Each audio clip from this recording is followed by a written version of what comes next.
The meeting is now being recorded. Brynelson, Here. Fleischman, Here. Hamilton, Present. Hartston, Here. Shining, Here. and you. Okay, you're on mute, Judge Yu. Here. Sorry. Thank you. All right, let's do a call for public comment. I do not see any raised hands.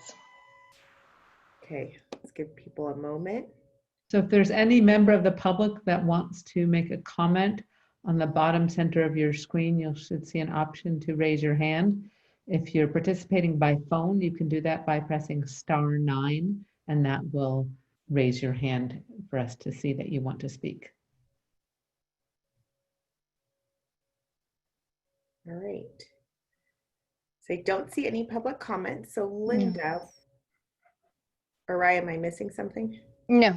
Okay, Linda, why don't you pull up the slide covering what we hope reflects what you all want to do today, and then we can introduce our speakers.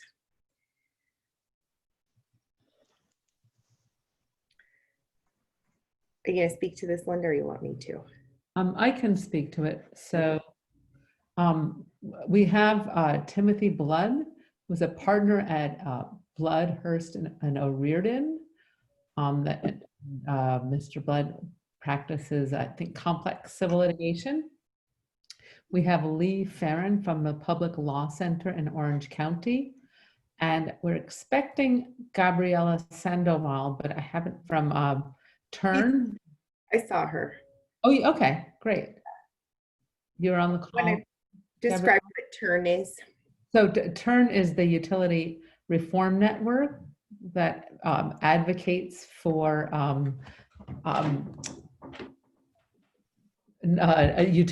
consumers, on behalf of consumers with utilities.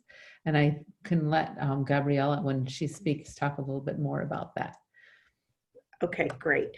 So we have up on the screen the our understanding of what the remaining subtopics are that are being considered, but with respect to the overall consumer debt practice area. And we're hoping that our speakers or subject matter experts are going to be able to speak to some or not or all of these topics with respect to the very specific question of what aspects of the related work, if any, would be appropriate for a paraprofessional to perform, and any of the related benefits or risks. I asked the group, many of you were on our call. I don't know if that was just yesterday, they're running into each other for me, where we also similarly heard from a number of folks. We decided to go through sequentially and just ask questions kind of with one speaker at a time. Is that the way that you all would like to do this? We've got three folks to hear from. So I see Judge Yu nodding her head. Carolyn, okay, looks like we'll do that. So why don't we start first with Mr. Blood? Thank you very much. And if anybody has any questions as I speak, I certainly don't need to just go and talk. I'm more than happy to answer any questions. So by way of background, I've been doing consumer law, broadly speaking, since the mid-90s. It's pretty much all I have done and currently do. I have worked with the Federal Trade Commission to bring about the largest false advertising recovery in FTC history. I've done a whole host of things. I noticed on the slide, utility shut off due to non-payment. I've represented Los Angeles Department of Water and Power ratepayers against the DWP on 2 occasions. One of which is still ongoing and is in the news and is the subject of an FBI investigation into the LA City Attorney's Office, the DWP, and the lawyers who were involved in that. Not me. I was pushed out early on over my objection. But I've done, for decades now, I've done a lot of this kind of work, primarily through class actions. One thing that concerns me a lot is how to define specifically what type of activity a paraprofessional would do, because consumer law, people think that it is straightforward because unlike something like securities or antitrust law, which when people start talking about those areas of law, immediately people don't understand what you're talking about unless you know something about securities and antitrust law. With consumer law, everything seems familiar to them. And so, and this can happen with lawyers where they bring a consumer case and they realize they're in over their head because it is an incredibly complex area. And like any other area of law, it becomes more complex over time, primarily because the defendants become better at defending against that, against any sort of action taken to protect consumers. That's the nature of litigation. It becomes more complex. Defendants get better at defending. And I would be very concerned about any of these areas where you have non-lawyers with a platform put over them to represent people, where that representation effectively becomes stagnant. I think with consumer law also, we should be very, very concerned because, you know, today we see technically legal conduct run by companies that advertise themselves as helping consumers, particularly low-income consumers, vulnerable consumer populations, whether they're maybe an immigrant population, an elderly population, maybe a population of consumers with medical conditions and they're desperate. You know, today there are lots of companies that take advantage of those types of folks. And they do it legally, unfortunately, because the consumer laws are not as expansive as I think they should be. And I would be concerned with anything that allows non-lawyers to effectively legalize those types of operations that really take advantage of people and effectively rip them off, albeit in a legal way or a way that no one can do anything about it.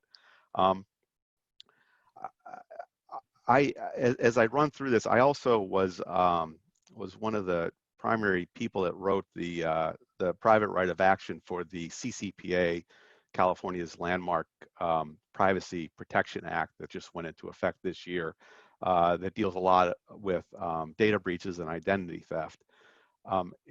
Again, it's an incredibly complicated area, and if the value of having a lawyer involved in these areas is, while at any given time a paraprofessional can be told, look, this is how you deal with this situation, the situations change over time, particularly when it comes to consumers being ripped off. I mean, they're often defrauded or some variation of fraud. Right now, I represent a class of former ITT technical students who are being harassed by collection agencies, and it's questionable whether or not they even took out loans, let alone whether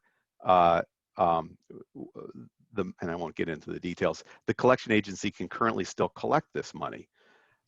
This is an incredibly difficult case. It's exceedingly complicated, and it's a whole group of lawyers who specialize in this area that are working on this. The thought of having ITT tech students who are all having problems with these loans years later, going to non-lawyers, going to lawyers who don't specialize in this area, let alone non-lawyers, frightens me quite a bit. So I think I certainly recognize, and this has been a problem all along in the consumer area, where consumers are ripped off in relatively small amounts, right? That's why consumer class actions can be very effective. But so it's difficult to afford to hire a lawyer or somebody to represent them for relatively small amounts. So I would rather see, however, technology companies focusing on reducing the transaction costs associated with representing consumers in these sorts of situations. I might add, low-income consumers, by definition, while the financial problems may be even greater than consumers with greater means, the dollar amounts are often smaller, making it even more difficult to represent people. But I would rather see technology companies leverage technology to reduce transaction costs associated with representing those folks than turning it over to technology companies who are going to have non-lawyers use the technology just to represent these consumers. There are certainly areas where non-lawyers could serve, but the devil is very much in the detail in how to figure out what would be permissible and what wouldn't be. And given the very nature of consumer fraud, and all of these items that you list are some variant of consumer fraud, the schemes change over time.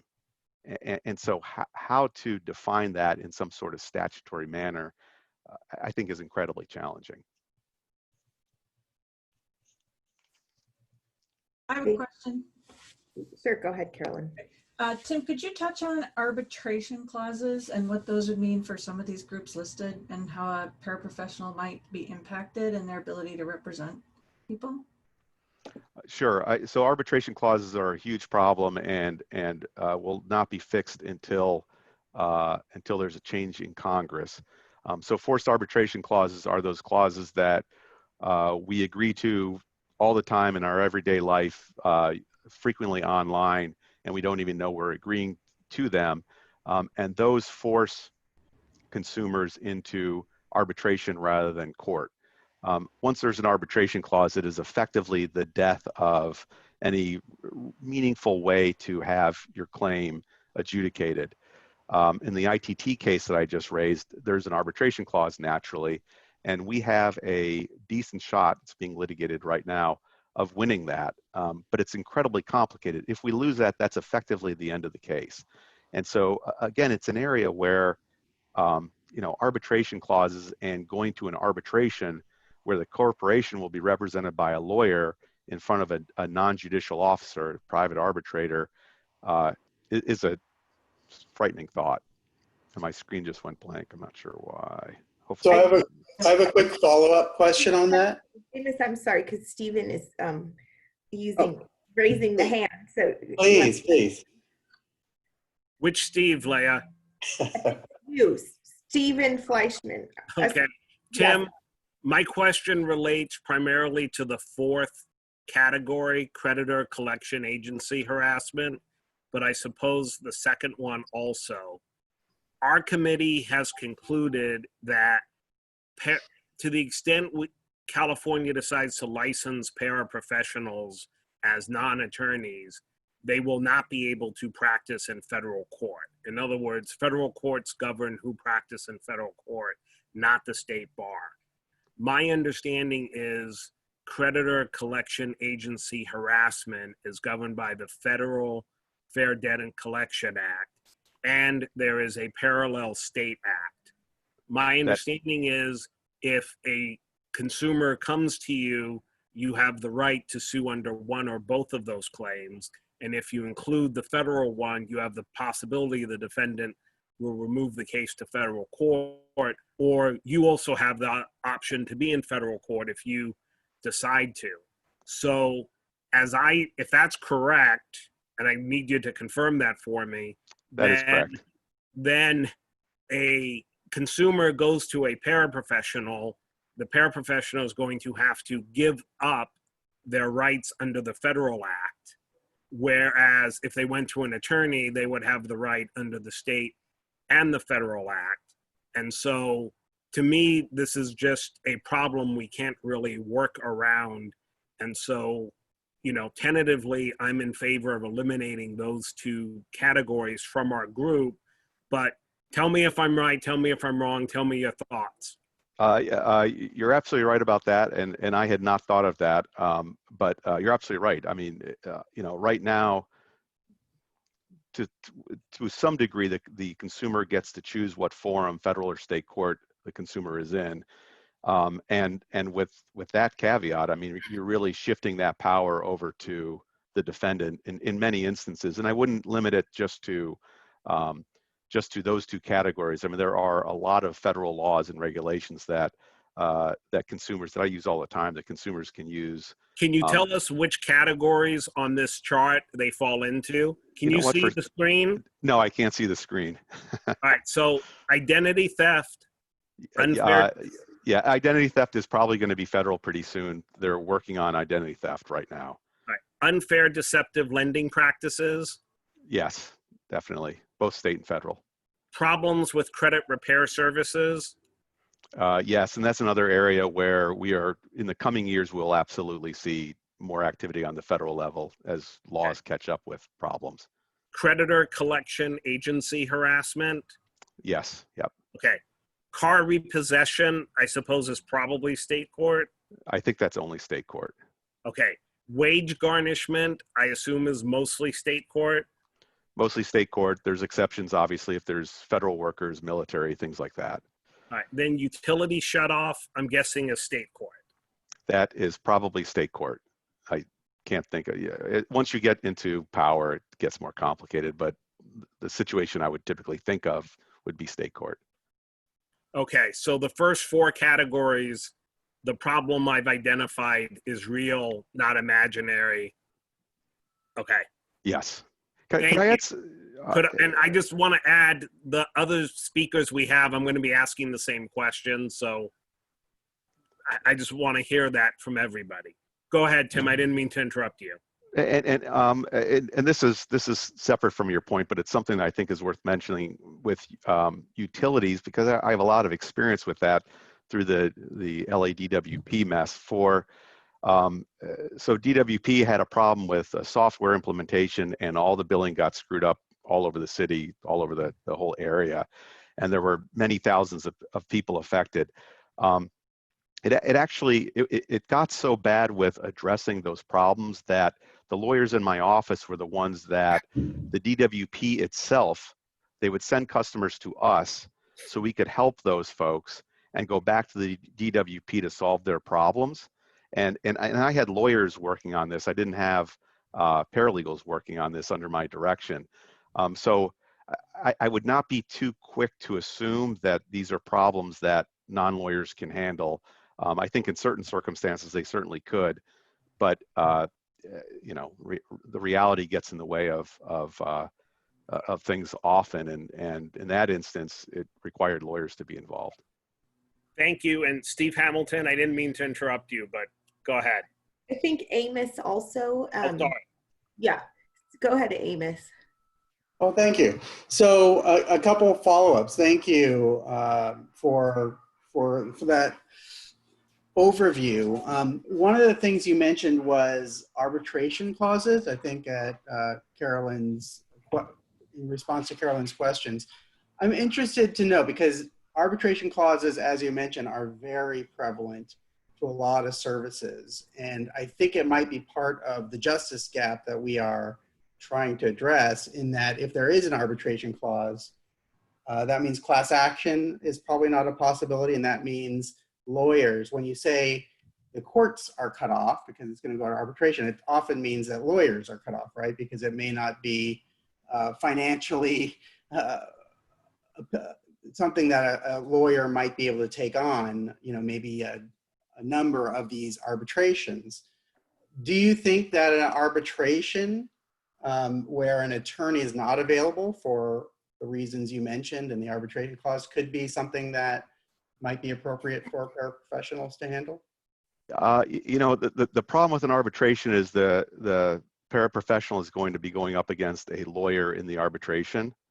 So I think that creates problems in and of itself. This sort of alludes to what I mentioned before with leveraging technology in a different way. So a number of lawyers, in response to arbitration clauses and class action waivers, which often go with arbitration clauses, have been attempting to use technology to be able to gather a whole bunch of people together and lower the transaction costs, and then go to arbitration and have, you know, 100, 200, 300, 1,000, whatever it takes, arbitrations. And when one is able to do that, what happens is the defendant says, oh yeah, that arbitration clause, I was just kidding, I didn't really want that. We are getting there from a technology standpoint, but we're not there yet. And a lot of the technology has been built by very good, very smart lawyers who are far more tech savvy than I am. But there's still costs associated with that. But that is where that is headed. So, you know, if a paraprofessional could, you know, go toe to toe with a lawyer in arbitration, I think that's fine, but that's a big if. And then obviously, you know, arbitration itself has its own challenges, because one of the problems with arbitration is it's not actually a fair place for adjudication, depending on the arbitration rules and the arbitrators and things like that. Well, and if I may, one other follow-up question really to Stephen's question about the dual federal and state laws, specifically with respect to consumer rights and credit, really creditor agency harassment, I think was the one that we started with. So it's harassment by creditors or collection agencies is the topic.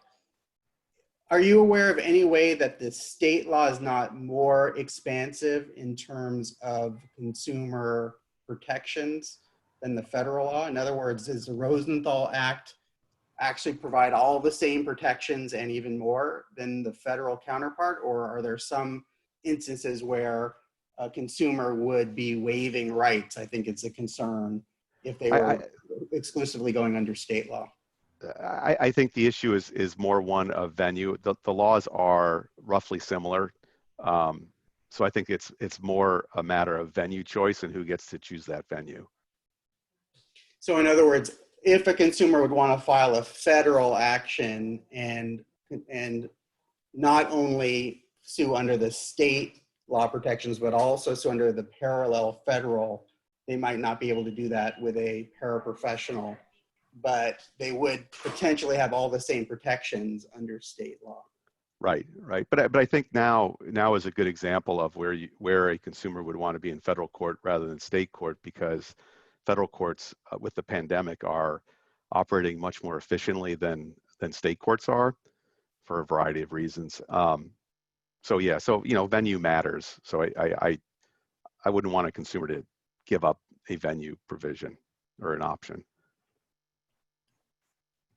Okay, I think Judge Yu is next, and then I'm going to suggest we move on to our next speaker. Go ahead, Judge Yu. I take exception being a member of the state court, since I know some of the federal courts in the Northern District have not shut down all jury trials, and state courts are having jury trials. But my question is a follow-up to what Steve Fleischman asked. You said that lawyers were required to handle the cases, that you had lawyers in your office doing it and you didn't have paralegals do it. And so why was it that you needed to have lawyers do it and not paralegals? Because with this particular one, everything was happening very, very quickly, and consumers were having a whole bunch of different situations arise. So you had all kinds of different fact patterns and all different types of situations, whether it was power, whether it was water, whether it was a small business, somebody who had a right, who admittedly did not pay, but they had a right because they were either low income or were on like a dialysis machine, something like that, and their power was being shut off. So it was a whole bunch of different situations, and it was happening quickly. So I tried to have paralegals work on it actually, and it was just, sometimes they could do it, and by and large they couldn't do it. It just was much more efficient and effective to have lawyers work on the issues. Okay, thank you. All right, Lee Farron with the Public Law Center. Are you here? I didn't see the name in the list of attendees, but we do have 2 phone numbers listed, so I'm not sure if they could one of those. And I have a raised hand that is Allison Snow. And we did have, I saw Lee Farron. Oh, you did see. I haven't seen the name. Why don't So why don't we admit Allison Snow? Maybe Okay. Lee Farron is on that. I just admitted Allison. Hello, Allison. Allison. Oh, hi. So just briefly, I'm the consumer protection leader over at Legal Aid Society of San Diego. And so we just wanted to express some of the issues that and concerns that we have regarding the paraprofessionals. Is this the appropriate time to do that? Well, we did already take public comment, and we were scheduled to hear from a couple of subject matter experts now, although we seem to have lost our next speaker. So I'll defer to the group. I think it's, and from my view, if you want to hear public comment now, that's fine. Maybe ask some questions. Julia, Amos? Yes. With you, Carolyn. Okay, Allison, go ahead. Thank you, Snow. Thank you. I sure appreciate it. I had ran into some car problems, so I've been trying to negotiate this with that. But I would like to echo some of what the last speaker was talking about, some of the complications and the complexity of the issues that are risen. But one of the areas that I think that this program would be helpful is if people could have the paraprofessionals represent them in the small claims procedures. Right now, attorneys aren't permitted in that arena, and there are a lot of debt collection actions going forward in that arena. For example, there was an article that just came out about the number of cases that Opportune was bringing in those arenas. And so having paraprofessionals help consumers be able to defend against those debts or bring litigation in the small claims arena, that would be a value added. That would be something that, you know, attorneys can't do right now. That would be a good place for them to be able to help people where lawyers couldn't be. So I see value added there.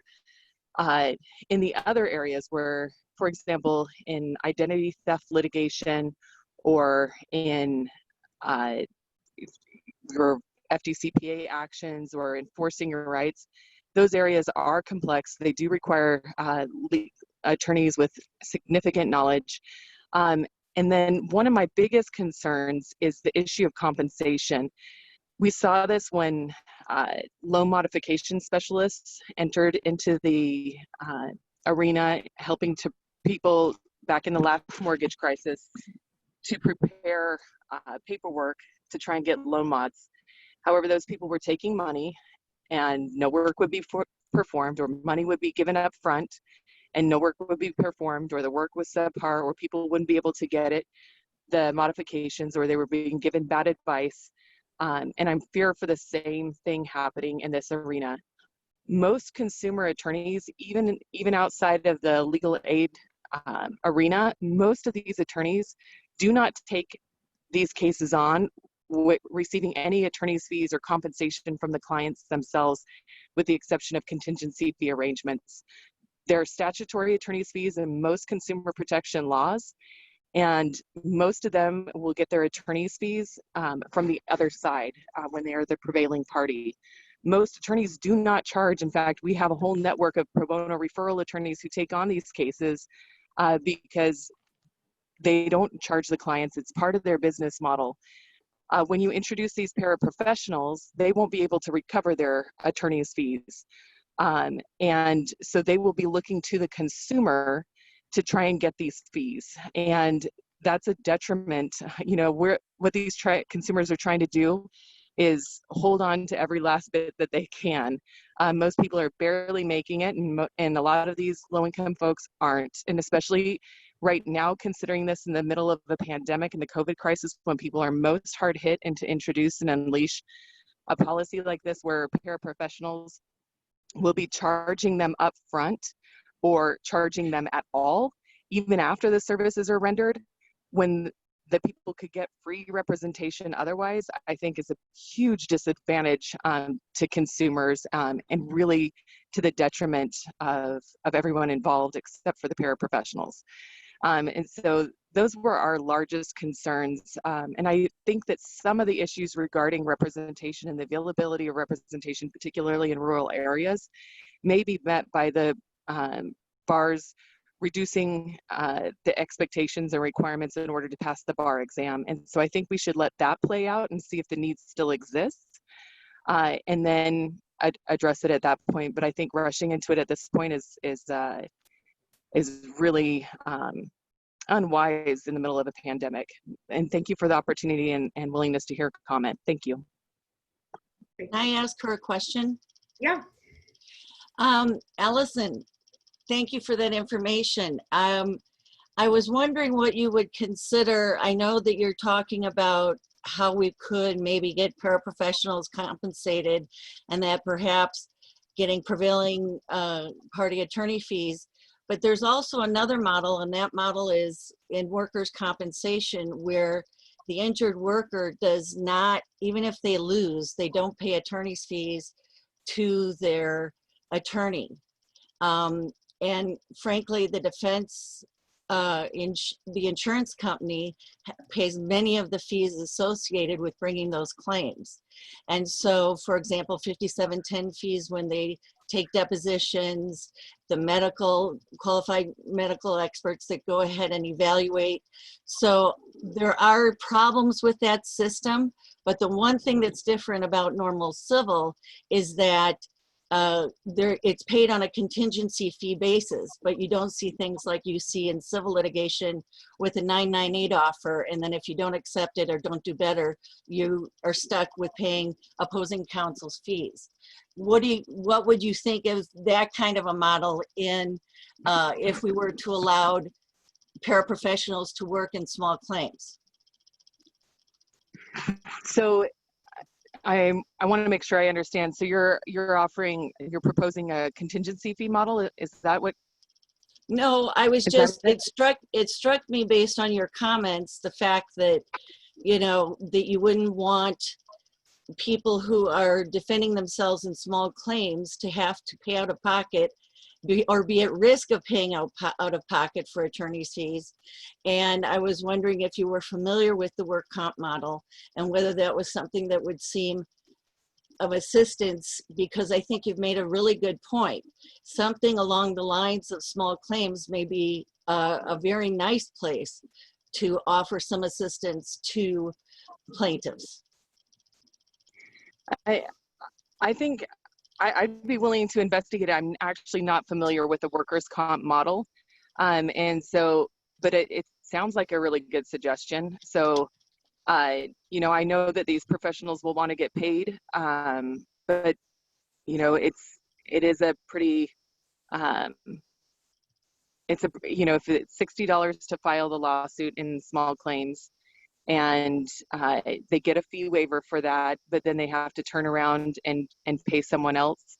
It gets expensive, but I think that if the fees are moderated, or that if they're established set fees, so that there's no gouging like there was during the loan modification time period, you saw people charging more than actual attorneys would to do stuff. But if they can accomplish that, then that might be a solution to the problem. Thank you. Carolyn, I think you had your hand up. Yeah, I just wanted to, not to correct Julia too much, but I believe that workers' comp lawyers are paid a small percentage. It's not usually the 33 1/3 or 40%, but I thought— Oh no, you're absolutely correct, Carolyn. And then the other thing is when you mentioned the Q, and this is kind of going off topic, so I'll be quick. The QME that you mentioned, it's often called, by the time you get to a QME, you usually need an plaintiff's lawyer's examination that counters that a lot of the time. It's very expensive. Well, that's fine, Carolyn. I don't want to get into the details of work comp. I was talking more in terms of the model. Yeah. I'm just saying, you know, this is a situation where we have people who are underserved in this society, and especially when cases are at a very low amount, how can we give them access to some kind of assistance? And so I'm just kind of thinking how a model that I was familiar with, because I've done both applicant and defense work and work comp, maybe thinking about, because we're now looking at the types of problems on our list, and I really appreciate Tim Blood's comments regarding which ones are including federal law and others with state law. And I'm thinking, you know, that it was a very good comment from Allison about, let's think about these kind of subject matters in a very limited, perhaps, scenario with a certain amount of money at risk or at issue. So I don't see any other working group members with a raised hand. Let's hear from Gabriella with Turn. Thank you for joining us. You're welcome. Thank you for having me. So I work for the Utility Reform Network. I serve as our Director of Strategic Initiatives. And so I should begin with the caveat that I am not an attorney. Turn has been around for almost 50 years now, and we advocate on behalf of the investor-owned utility customers at the California Public Utilities Commission. So traditionally, for the bulk of those 50 years that we've been in existence, most of our staff have been attorneys who go and argue on behalf of customers, not individuals though, kind of as for customers as a whole, for the whole body of customers impacted by rate decisions, et cetera. So we don't have individual clients. Consumers don't usually come to our offices, for example. And then I was brought on about 4 years ago to lead a project to end utility shutoffs as a debt collection strategy, or so shutoffs due to inability to pay. And I work closely with our organizing director to address more of the kind of individual complaints against the PUC. And so in order to do that, what we do is we provide trainings for community advocates around the state in the investor-owned utility service territories to help them help their clients with all matters of kind of consumer complaints against their utilities, how to stop shutoffs, how to reestablish service, how to negotiate reasonable payment plans. And so Linda reached out to us and we had a conversation, and Constance and I have since then reconnected, and we were unable to identify a situation in which the people that we work with would actually be able to pay a paraprofessional. So I don't know if folks have any questions for me, but I'm happy to answer those if I can. I have a question. Yeah. Sorry, I'll try to raise my hand officially next time. Thank you for that. I have a couple of questions. I think this is very helpful because I'm not familiar with this area. When you talk about investor-owned utilities, I assume you are distinguishing that from publicly owned utilities. With respect to shutoffs for debt collection reasons or for people who cannot pay, is there any difference between publicly owned and investor-owned utilities? Yes, so the reason that Turn works specifically with the investor-owned utilities is because of our ties to the Utilities Commission. So because there is a regulator involved, we actually have a way to influence decisions. We use our consumer advocacy hotline as a way to track patterns among consumers. And then bring those into relevant proceedings. For municipal utilities, and your previous speaker, Tim, could probably speak to this with respect to LADWP,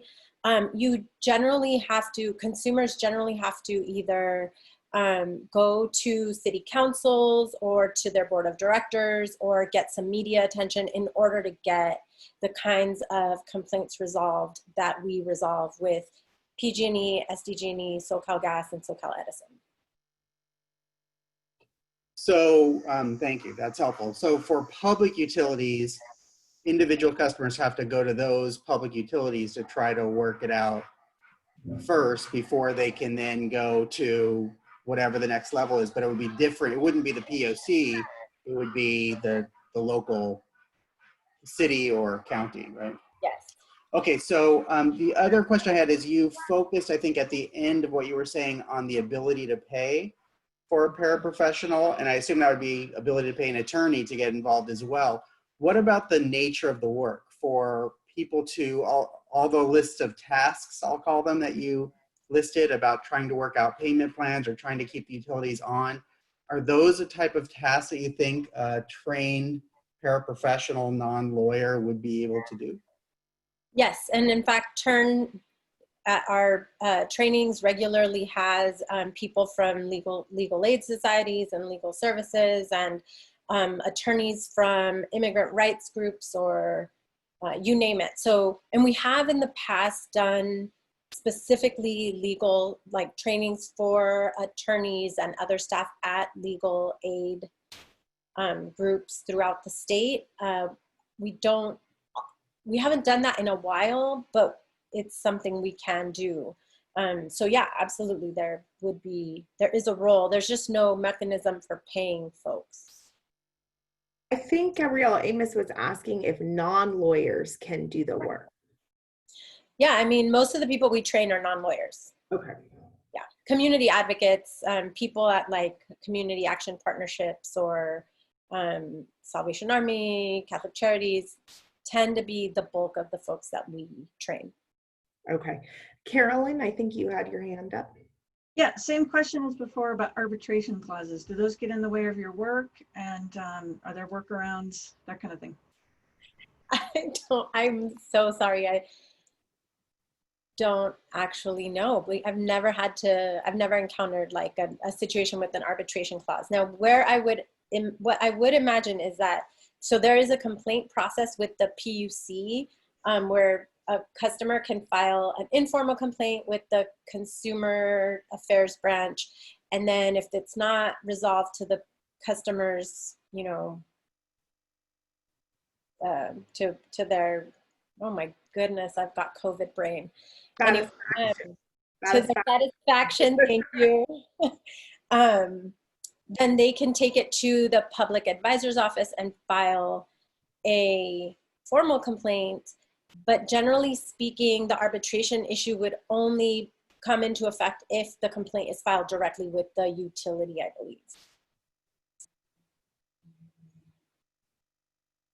Okay, Judge Yu. Thank you. I have a question for Ms. Sandoval and then Mr. Blood. So Ms. Sandoval, it sounds like lay people are doing a great job and doing this work. And I'm wondering, is there any situation where you feel that the lay people doing the work are giving any type of legal advice or would need to be a sort of a paraprofessional in a legally trained way? That's a good question. I mean, I'm sure that there are some situations, kind of interesting and extreme situations where that would be the case. But again, that would be a situation where the complaint would be taken directly to the utility company. So that would be my answer. I don't know. Thank you. Thank you so much. And also for Mr. Blood, you had mentioned that identity theft was moving toward federal regulation and it would be more in federal jurisdiction.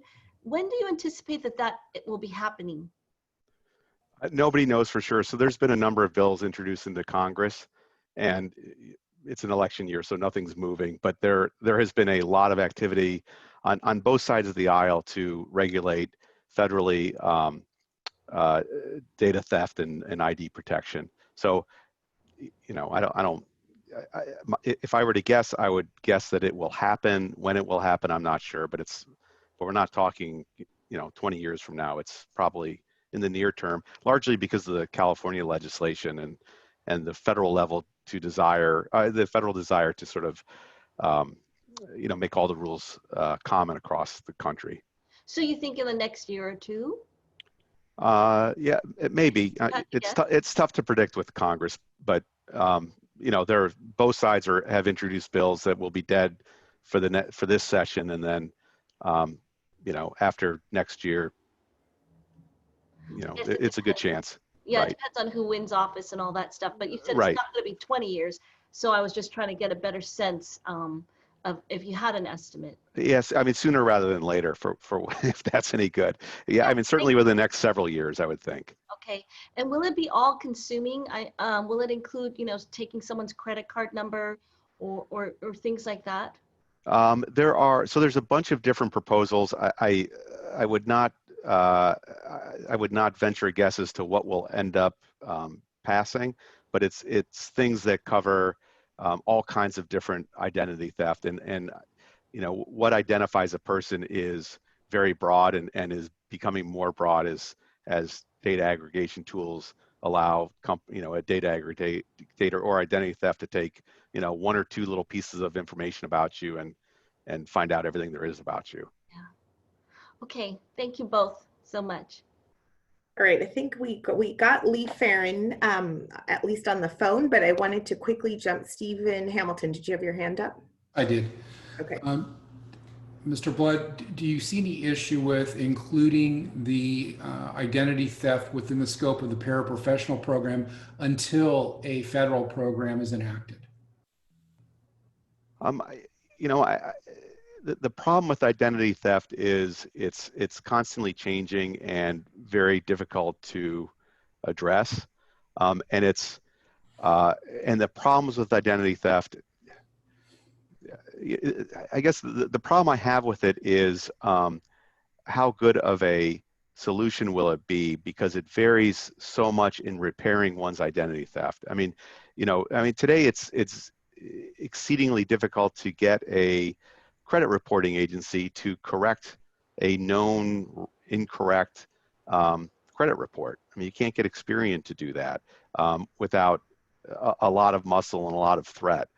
So it's so can you clean up your loss of credit with your utility? I don't know, maybe, and maybe a paraprofessional can do that, but it sort of depends on the actor. So could a paraprofessional do it? Of course, given the situation, the right circumstances, absolutely. But there are circumstances. Are there circumstances where it'd be too difficult? Yeah, probably. And so it's tough to generalize, I think. Okay. And then Ms. Sandoval, does your group work only with residential consumers, or are you also dealing with businesses as well?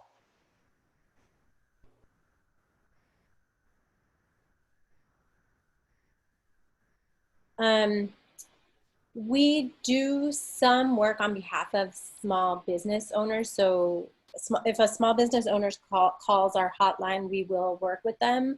But the bulk of our calls do come in from residential customers. Okay, thank you. Lee, can you hear me?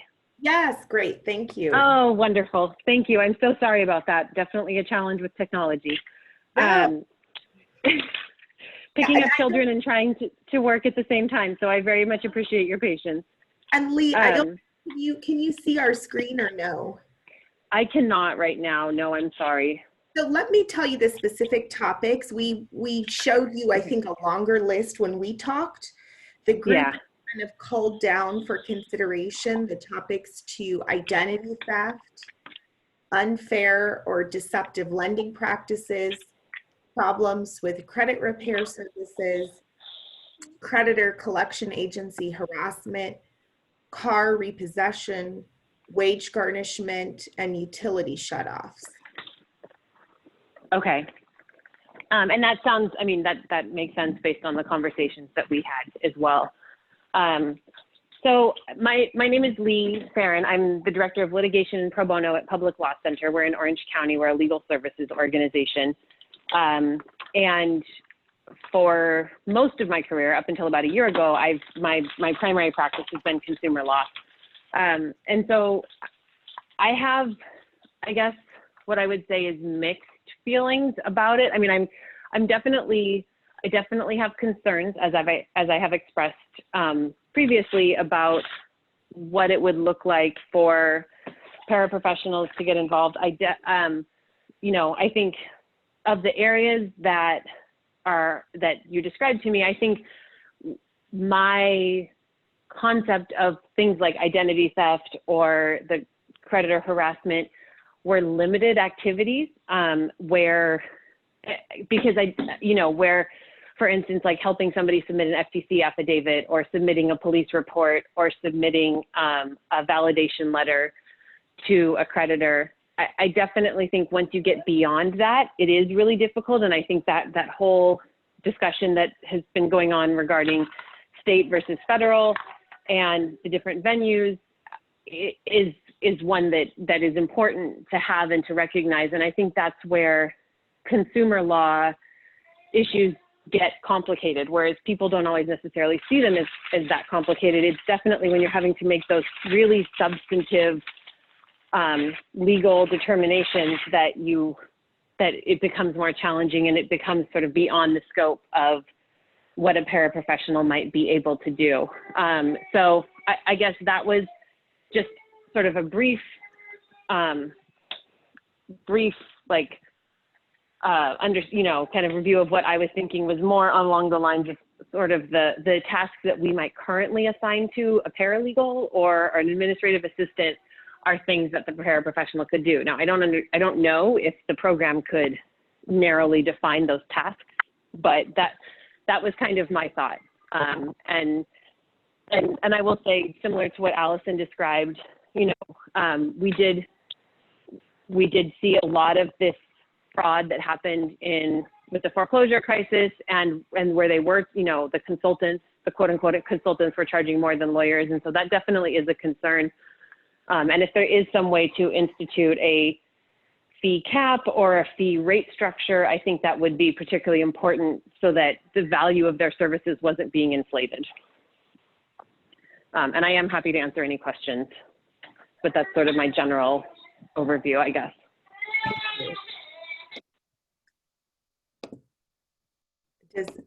Does anyone on the working group have any questions for Lee?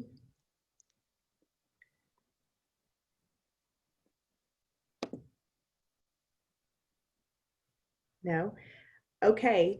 Well, I think we've heard from all of our speakers. It's time for open discussion. We have about 30 minutes left just to see where we are on each of these. This is Steve. I'm very worried about the federal issue, and I'd be inclined to vote to eliminate those first 4 categories and focus the rest of the time on the subcommittee on the last 3.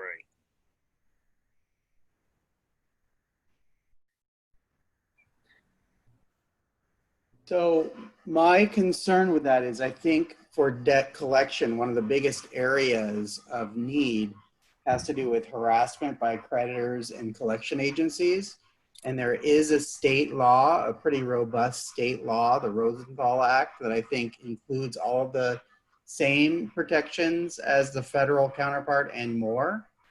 And although there would potentially be some advice or maybe even filing some claims under the Rosenthal Act, I think a lot of it might be to contact creditors and try to stop the harassment, or as I think Ms. Snow said, maybe something that would avoid a small claims court action or be able to help defend. Most of those claims are default in small claims court because debtors don't have representation. There's not a lot at issue. So if that's the biggest area and there is state law, I'd hate for us to exclude it because there is also the potential for an individual consumer to get a lawyer and file a claim in federal court, because I think that doesn't really undermine the justice gap that we're trying to address, which is the majority of people don't have access to a lawyer, are not going to bring affirmative claims, but have identified harassment by creditors as a big concern, an area where they could use some help. But Stephen, then we have the problem of handing off the client to an attorney, which we've tried to avoid. Stephen, is your concern that if by pursuing the state action, they're precluding themselves from seeking then federal action too? Yeah, and as the speaker said, and Erica, I have tremendous respect for the state judiciary, but in every case, you have to think about the pros and the cons of whether you want to be in state court or federal court. And there are reasons in every case, going from the jury pool to the identity of the judges, why you want to be in federal court sometimes and why you want to be in state court other times.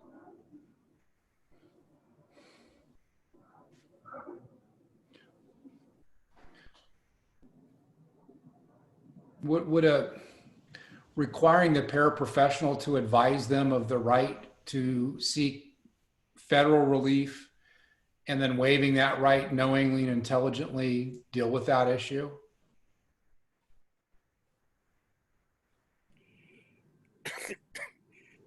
I just hate setting up a program where you're going to get half-assed, pardon the expression, legal advice going in where you can't get full and robust legal advice because of the state versus federal dichotomy. And I'm just worried about that. Yeah. You're by definition setting up a second tier of justice for a class of consumers. This is Carolyn here. This is a really good area to think through because ATIL's started to think through it. The technology through Legal Innovation Group.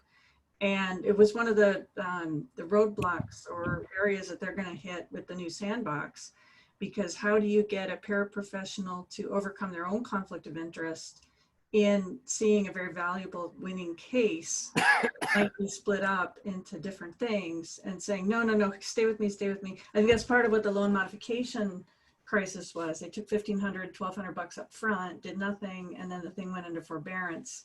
And, people trusted them to do stuff, and, weeks, months later, they did nothing. So, so I think that's an issue that at some point with all of these things is going to have to be thought through very, very carefully. And I know ATIL's looked at it, and there were 2 ethics lawyers on that group, and they couldn't come up with a solution and requested to have more study.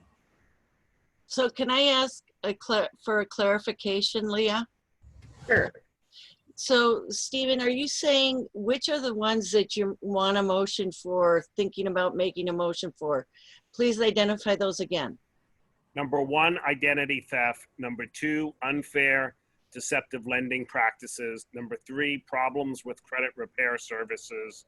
And 4, creditor collection agency harassment. I would move to exclude those 4 and focus on car repossession, wage garnishment, and utility shutoff. Can I request that you reconsider the last one, creditor collection agency harassment, because perhaps if others believe that the credit repair services requires so much of a venue selection, at least maybe there's something we can help them with pre-litigation on the harassment issues. I would like to see that maintained at least for a little bit longer, perhaps. I've had my hand up. Yes, I'm sorry, Judge. I was going to call on you next. Thanks. So, and it's about sort of what Julia's raising. For me, it might be useful, and I'm not sure it'll be time consumption, and maybe we don't want to do it, and maybe we have the people can answer it now. I've never dealt with them, so I'm not really sure. How do you start that? What do you need to look at? I mean, does every harassment case always implicate the federal? I mean, maybe it doesn't. Maybe if you sue the collection agency for harassment, it's not going to have to implicate the federal. I don't know how those cases get set up and how they're filed and how they work.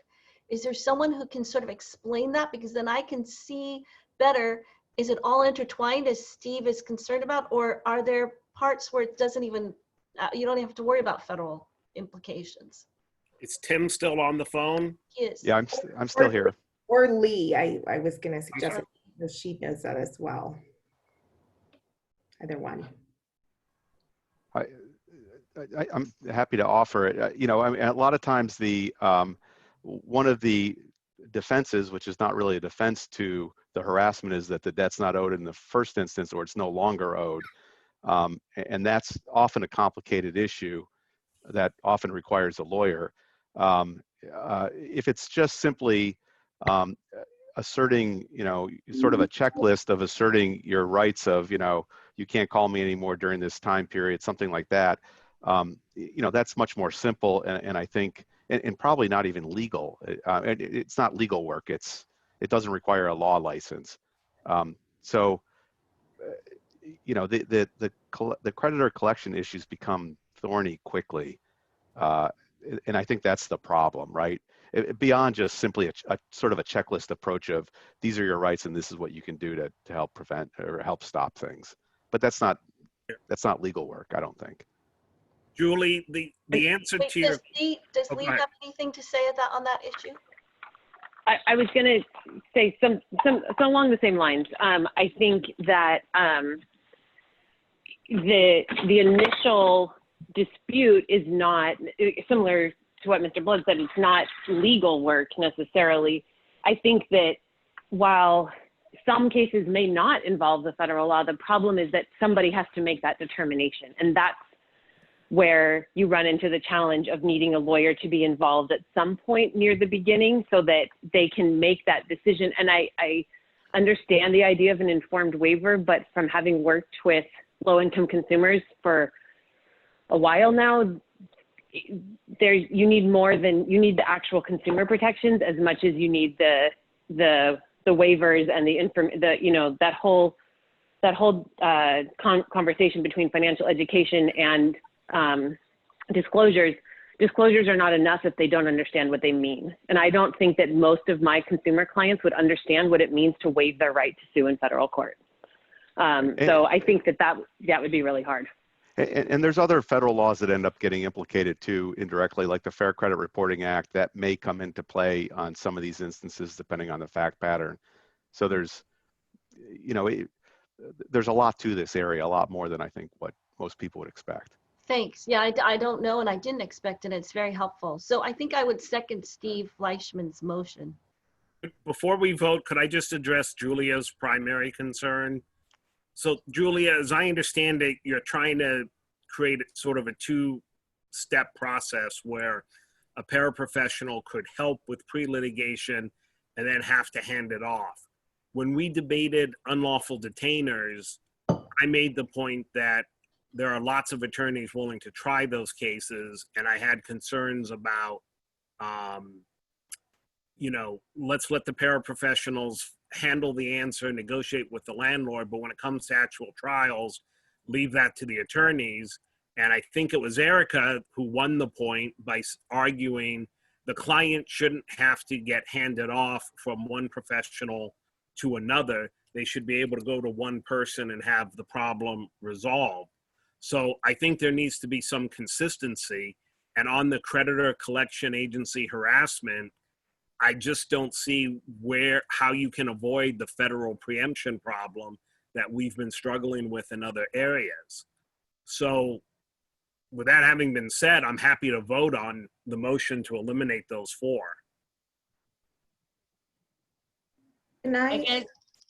Sorry, go ahead, Lee. Yeah, the only thing I'm texting Linda here, and I don't know, chatting with her, I don't know if she's seen it. We do have, at least the Utah program does include consumer debt. I believe the Arizona program may as well. Would the group have any interest before making a decision on that particular prong, hearing from another state that has included consumer debt in its paraprofessional program? But haven't we, Leah, didn't we include that in general civil and limited jurisdiction? Consumer debt? I thought we decided that paraprofessionals would be able to represent debtors only on various types of collections. And we had the discussion that it would be debtors only, not creditors, because banks don't need lower priced attorneys or lower priced legal help. I mean, can you pull up what we did, what we approved in general civil? Because I think we already addressed that. We did. So this distinction here is this is just to get the people to stop calling you. So Isn't it federal law that if you send them a written letter, then they can't call you anymore? They have to communicate in writing? I thought that was the easy But it's not that easy. So this is the Rosenthal Act, and again, there may be a federal counterpart, but yes, so debtors have rights under state law to stop harassment, to stop calls all through the night, repeated calls. There's harassment in terms of calling family members or friends, and so there's protections against that. I think the problem that I'm having with this discussion, I certainly appreciate it, but I think the question is not whether people are better off with a lawyer. It's certainly, I think we would all agree that if somebody could have a lawyer and could afford a lawyer and would have access to a lawyer, that would be preferable. The question is for the large numbers of people who do not have access to a lawyer for whatever reason, and that includes the legal services or includes private attorneys. But if people do not have access to a lawyer, would they be better off with a trained, licensed professional that's a non-attorney who is familiar with the debtor protections and would be able to advise them, maybe help them with a letter, maybe help them with a claim? And so I just think that should be the question, not are people better off with a lawyer and do lawyers do good work in this area when they take cases, but what about for the gap where people do not have access to a lawyer? Are they better off, having some help? And so there are protections in state law that people could be advised about. I do think the federal issue is a question, but what I'm contemplating is maybe there's an area where it would not include bringing a federal lawsuit, but short of that, people could be advised and assisted with, as debtors, pre-litigation. And certainly if we are considering litigation on behalf of debtors, why would we exclude the pre-litigation aspect of advising those same people? Well, look, my motion is to get rid of the first four categories. If that fails, I'm going to change it to move to get rid of the first three. But can we get an up or down vote on getting rid of the first four and then decide what to do? Sure. I'll second, just so we can call the question. All right, Linda, do you want to take the roll? I'm not sure if you saw my response in the chat, Leah, that I said, yes, I would like to see what another state has done in that area, specifically with respect to creditor collection agency harassment. And Julia said she agreed. Okay, yes. And I did second Steve's motion before Amos did, and I withdraw the second because I'd like to get that more information. Okay, great. Linda, can you take the roll? Okay, So we're voting on excluding all of the four first topics. Yes. Even though we want more information on the number four. Two people do, yes. Yeah.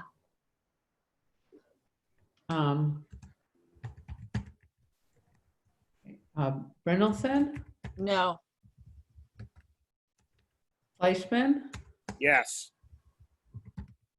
Hamilton,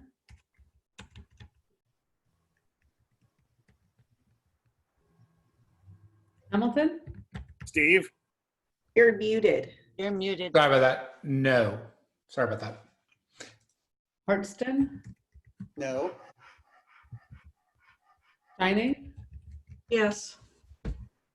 you. No. So we have 2 yeses and 4 noes. Can I make the same motion as to the first three, just so we can move things along? I'll second that as well. All right, Linda? Hold on a second, I'm trying to record this at the same time.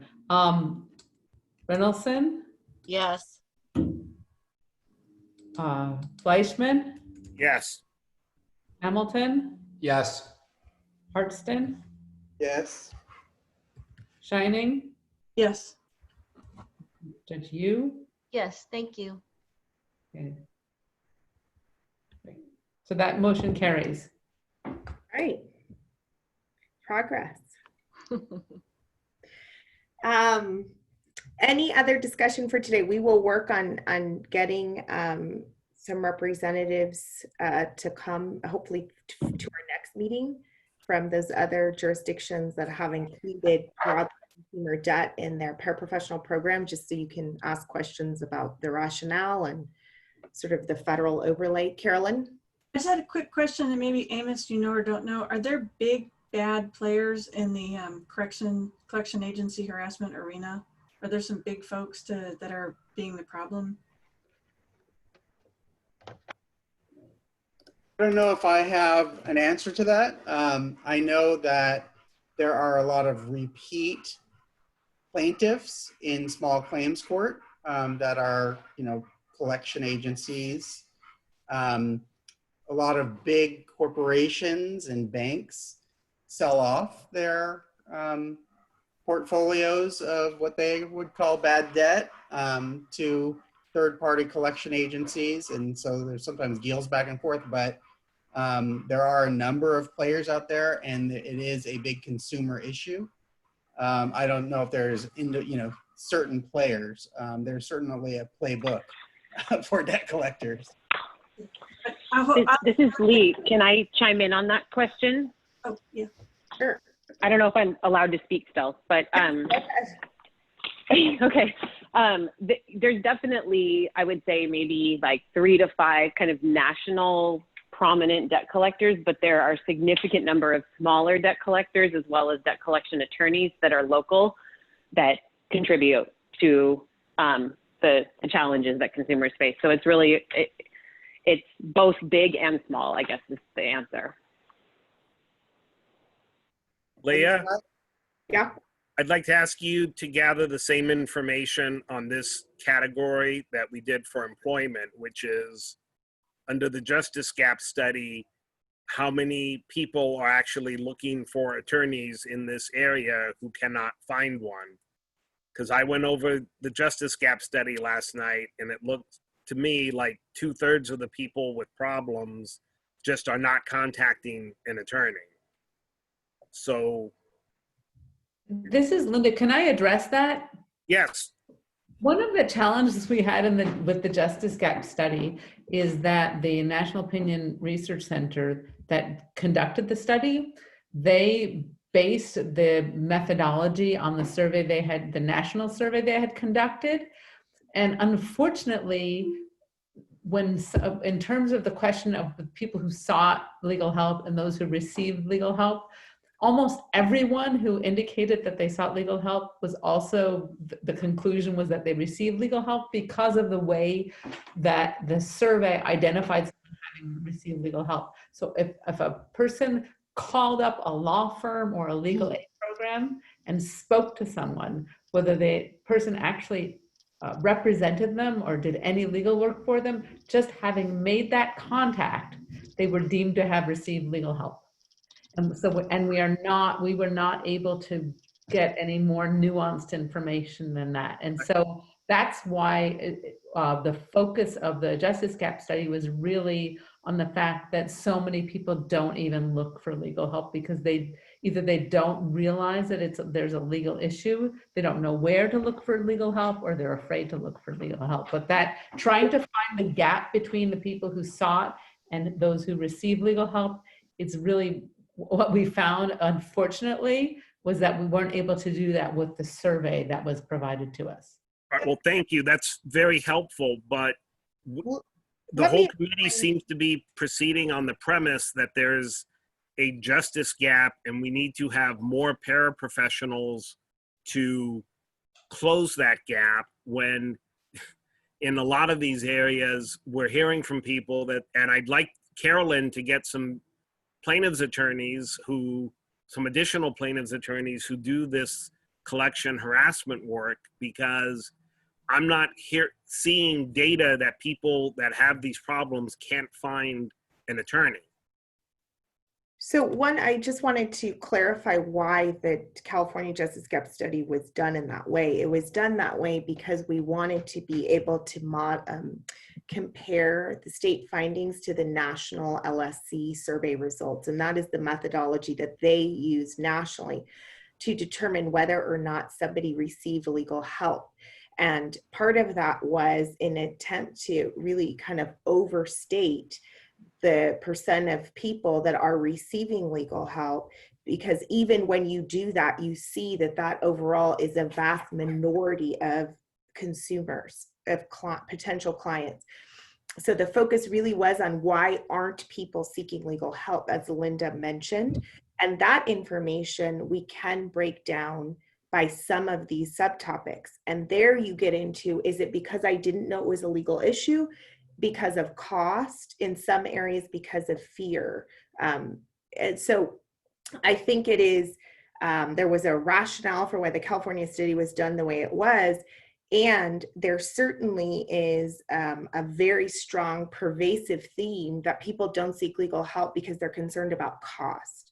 The paraprofessional program, it's operating on the basis, the belief that these services will be provided at a lower cost than a lawyer.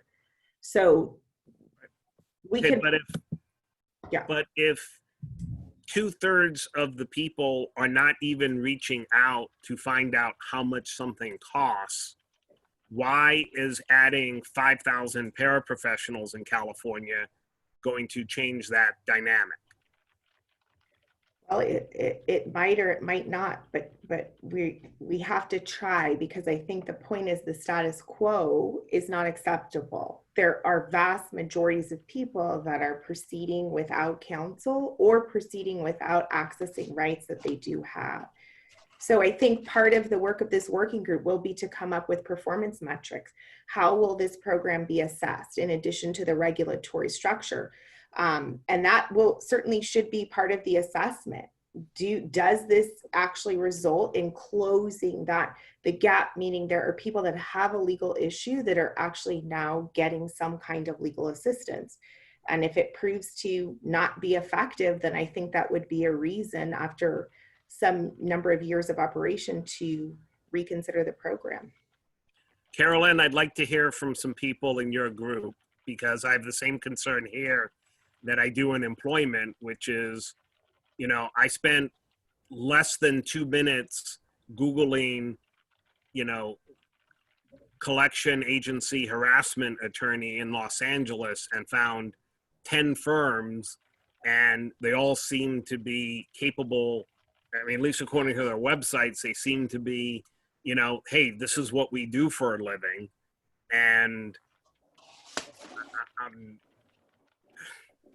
I'm frustrated to a certain degree on that type of issue. So I would like to hear from your colleagues in the consumer attorneys. Yeah, I think Tim Tim is still there, but I do have one other fellow who's going to talk on August 20th. And maybe more now that we're narrowing down issues. I mean, this is why I asked that attorney the other day, I mean, are you turning away cases that have merit? And I think the answer I got by implication was no. Yeah. Well, also, I think what Leah's pointing out about it bears studying all of us, the comparisons between the 2019 California survey and the 2017 Legal Services Corporation study, which was nationwide. So there are some really interesting differences between those two studies. So I've been trying to dig into them myself, and I do find there's some stuff missing, and I'll, you know, but it's got, hopefully Linda can help us work through that as we go. And the other thing I would ask Leah and Linda is the impact of the Supreme Court decision to lower the bar passage rate. My understanding is that's going to be 1,200 to 1,400 new attorneys each and every year. And I mean, is that true? And B, how does that impact the findings in the justice gap? I mean, I saw in one place in the summary, it said we can close the justice gap for low-income people with 8,900 new attorneys, which is about 7 years under this new program. Okay. So, I mean, to the extent there's data out there, I'd like to hear about it. Okay, and those analyses have been done in terms of the impact of reducing the cut score. So we can bring it forward to this group. Linda and Araya, let's make a note. I also think we should bring that forward for the full working group meeting on the 25th, because it's something broadly applicable. And Leah, so you know where I'm coming from, I'm looking at the executive report for the Justice Gap Study, page 14. 8,961 full-time attorneys to resolve all civil legal problems experienced each year by low-income Californians. Now, I understand that's low income, and your point that you've made is the Justice Gap Study is beyond low income. I get that, but at least that's a place to start. Yes, absolutely.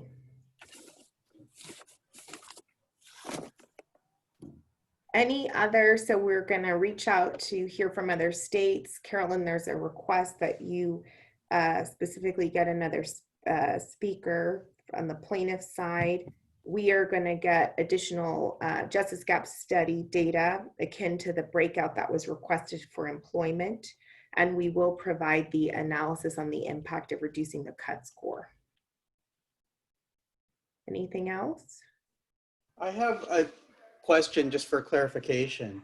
So when we go forward in this group for consumer debt, are we also going to be covering the issues that are no longer on this list? But I think some of them were clarified that they were going to go forward, like representation of debtors and enforcement of judgment and debt collection. I think there was also enforcement of small claims court judgments. I don't know if that one came off. We are, Amos. This is back to, I think, your point. Maybe you asked this in another meeting, one of these subcommittee meetings. But yes, Linda's clarified the consolidation of certain working groups. I think general civil and consumer debt have merged. So those recommendations that came out of general civil, we'll get back to those.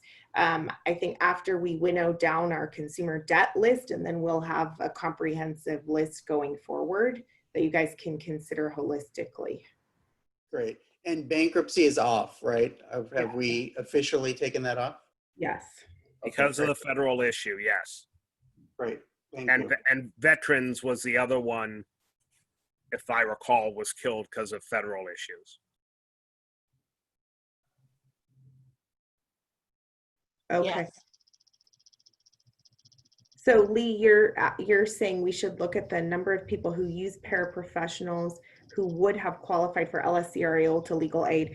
Presumably, I think you mean once the program gets off the ground to have a requirement that, or a request that clients provide income data, so that part of the analysis of the paraprofessional program could include, are we kind of having people pay for a service they could have qualified for legal aid, if I'm understanding your comment correctly. Yeah, that's what I was suggesting, because I do worry, just similar to the foreclosure crisis, sorry about the background noise, that that there will be people who really could be able to come to legal services, but don't because they find paraprofessionals instead. And also, I do worry a little bit about the energy and time and everything expended on this program, when another option would be to expend money and time and energy on, increasing legal services, so that we can actually provide more services to eligible low-income consumers. Okay.